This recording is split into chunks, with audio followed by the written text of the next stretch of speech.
À Ouando, nous sommes là dans le département de la Cuvette. Les sages-femmes et maïoticiens venus de tous les départements du Congo ont renforcé leurs capacités en matière de santé sexuelle et reproductive en contexte de crise humanitaire.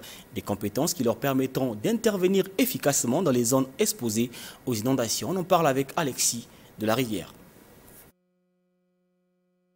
Pour mieux transmettre des connaissances aux sages-femmes et maïoticiens en formation à Ouando et en l'absence de pratique sur le terrain, les formateurs ont eu recours à des mannequins pédagogiques. Ces outils leur ont permis de simuler par exemple des accouchements normaux et à risque, ainsi que les soins de réanimation maternelle et néonatale, offrant une approche pratique immersive. Nous avons des mannequins qui nous permettent de simuler un peu dans les situations d'urgence comment une sage-femme doit prendre en charge une femme enceinte si elle présente une hémorragie de la délivrance, comment elle doit prendre en charge, si elle présente une éclampsie, comment elle doit prendre en charge. La formation a également abordé l'aspect gestion des violences basées sur le genre et la procédure juridique contre les auteurs des VBG. Les sages-femmes qui sont en formation ici et les maïoticiens ont l'obligation de faire la sensibilisation sur ces phénomènes qui peuvent survenir pendant les périodes d'urgence. Une pièce de théâtre illustrant le cas d'une jeune fille victime de viol pour évaluer leur compréhension de procédures juridiques contre les auteurs des VBG,